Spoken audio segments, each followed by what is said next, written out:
Tumayo ang lahat para sa ating panalangin. Sa ng Ama, Anak, Espiritu Santo.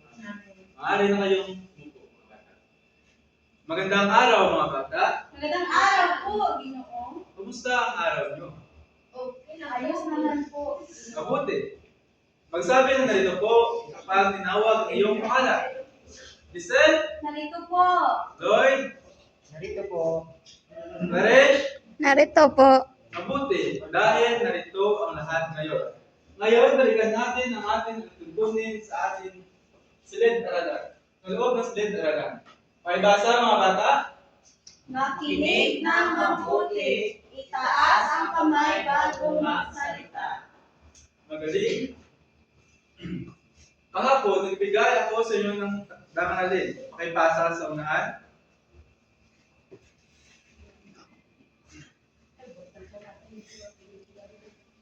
Naalala niyo pa ba ang tinakay natin kahapon? Tungkol sa ahensya o organisasyon. Magbigay ng halimbawa ng ahensya o organisasyon. Isda. Binibini? Bihar. Dole. Dole. Isda. Magaling. Ngayon tatalakayin natin ang tungkol sa paibasa, mga bata. Matawag kilala sa larangan ng pag-aaral. Magaling. Sino sa inyo ang may halaman sa bahay? Ako po. Anong uri ang inyong mga halaman? Papayas. Ano pa? Okra. Ano pa? Kalabasa. Magaling. Ngayon, kilalanin natin ang ilan sa mga tagumpay na tao sa larangan ng paghalaman. Sila ay nagsikap, nagtiyaga, at naging malikhain. Kaya sila ay nagtagumpay sa paghahalaman. Una, si Patricio Bays.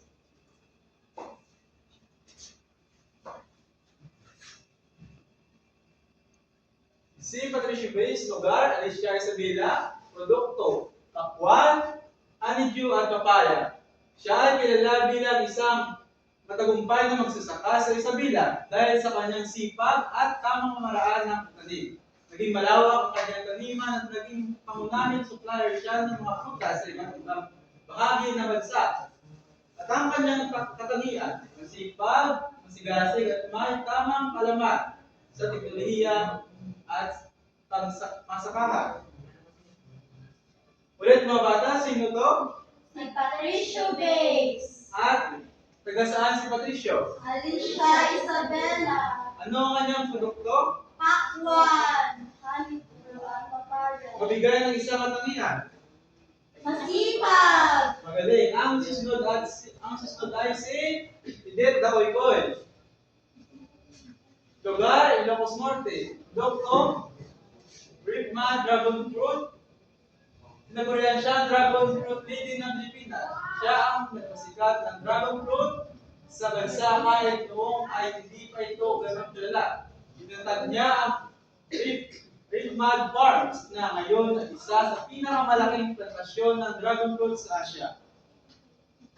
At ang kanyang katangian, pandikha, matapang, sumubok ng bago at disiplinado sa negosyo. Ulit, mga bata, sino to? Edith Nakoykoy. Taga saan siya? Ilocos Norte. Ano ang kanyang produkto? Brickman Dragon Fruit. Mabigay ng isang katangian. Malikha, matapa. Magaling. Ang susunod ay si Jose Mercado. Sino yan? Si Jose Mercado. Si Jose Mercado, lugar Lipa, Batangas. Produkto, coffee beans. Siya ay kilala sa larangan ng pagtatanim at pagproseso ng kape. Pinamahalaan niya ang Merlo Agricultural Corporation na kilala sa paggawa ng dekalidad ng kape.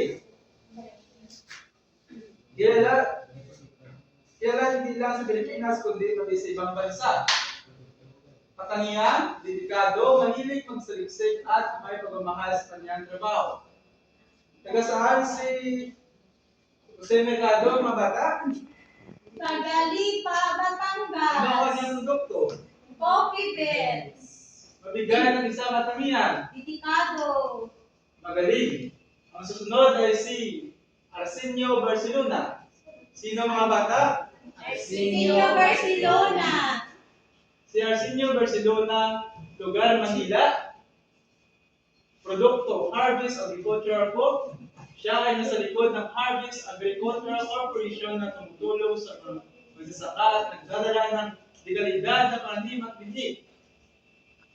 Ang kanyang negosyo ay nakatuon sa pagdadala ng pabagong teknolohiya sa agrikultura. Ang kanyang katangian may malawak na pananaw, mahusay na leader at organisado. Ulit mga bata, taga saan si Arsenio Barcelona? Taga Manila. Ano ang kanyang produkto? Harvest Agricultural Corp. Mabigay ng isang katangian. May malawak na pananaw. Magaling. Ang susunod ay si Paris. Paris Oil. Si Paris Oil, lugar Live Green Metro Manila. Produkto, Organic vegetable. organic vegetable. Magaling. Isang matagumpay na negosyante na nakatuon sa organic farming o pagtanim ng walang kimikal. Ang kanyang layunin ay mapagbigay ng sustansya at ligtas na gulay para sa mamimili.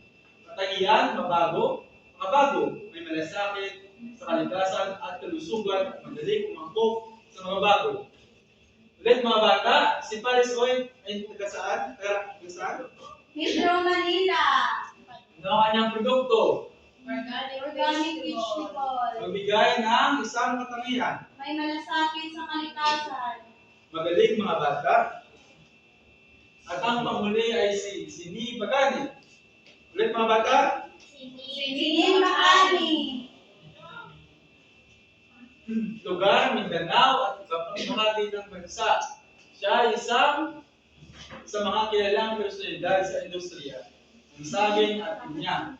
Ang kanyang kumpanya ay malaki ang ambag sa ekonomiya dahil sa pag-export ng prutas mula sa Pilipinas patungo sa ibang bansa. Katangian, matatag, pagbigay at may malaking pananaw at bisyon para sa agrikultura. Ulit mga bata, taga saan si Jose Bagani? Taga La Puerta. Magaling. Mabigay ng Mindanao, isang sir. katangian. Mindanao. Magaling. Ang tagumpay ng mga tao ito ay hindi lamang dahil sa kanilang tanim, kundi dahil sa kanilang magandang katangian. Mahalagang katangian, makibasa mga bata. Masipag, matyaga, maparaan, May pamamahal sa kalikasan. May disiplina. magaling mga bata.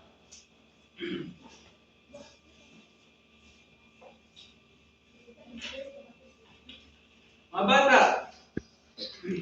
ako'y may tanong sa inyo.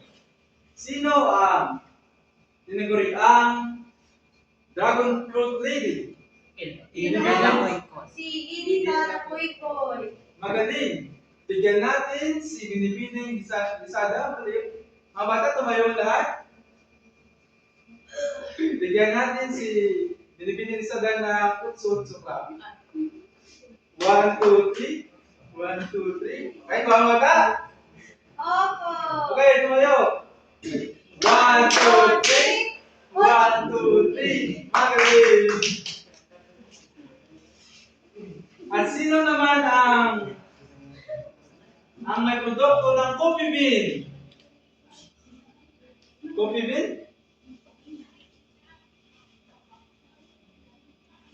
Sinin Makani. Magaling. Bigyan natin ng Arriba Club, si Maina. Binibining Maina. 1, 2, 3. Arriba!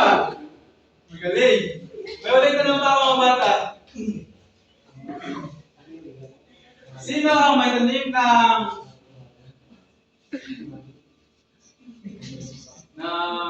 saging at papaya? Arsenio. Sino? Magaling mga bata. Bigyan natin ng masibag, magkikibigang palakpakan. Diba? Okay, gayahin niyo mga bata. Okay, sabay-sabay. Magaling. May tanong pa ba kayo mga bata? Wala na po. Okay, ngayon. Hatiin nyo kayo sa apat na pangkat. Ito ang unang pangkat, pangalawa, pangatlo, at pangapat.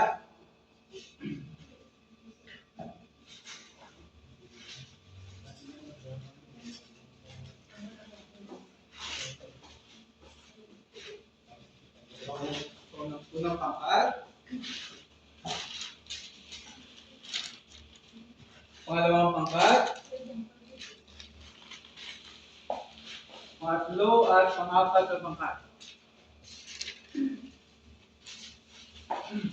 Bibigyan ko kayo ng 2 minuto para matapos, at pagkatapos, yung sagutan ng mga tanong, ipresenta nyo dito sa pisara. At kumuha kayo ng isang magre-representa ng inyong gawa. Kuha mga bata? Opo. Magaling. Tapos na ba kayo mga bata? Opo. Okay. Magaling. Unang pangkat, ipresenta ang inyong gawa. Makinig mga bata.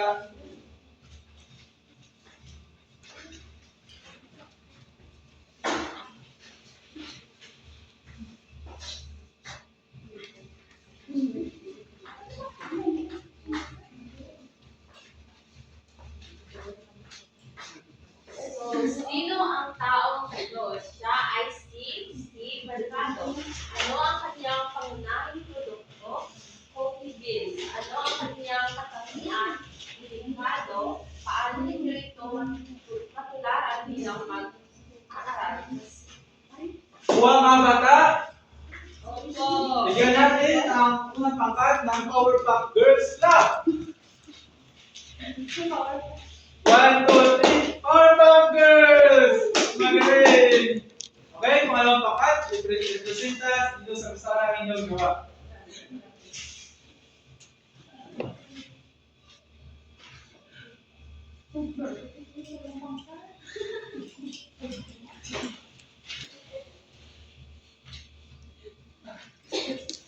Mga bata, huwag maingay.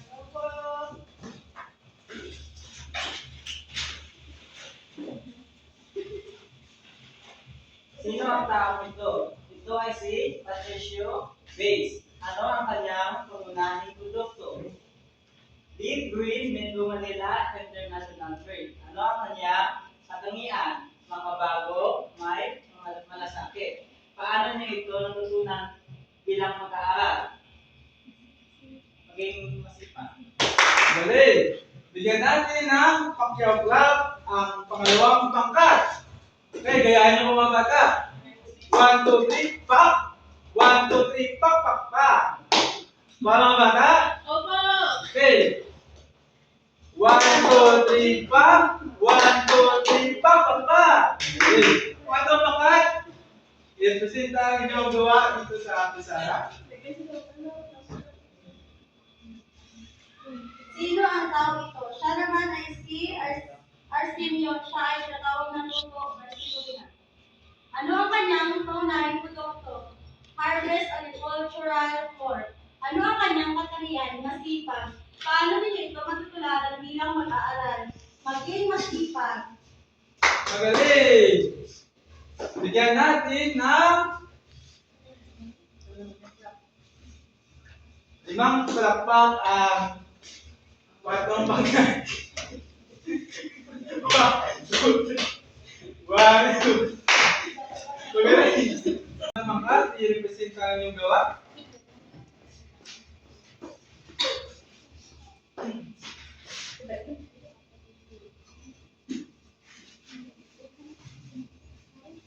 Sino ang tao ito? Siya ay si Celine Bacana. Ano ang kanyang pangunahing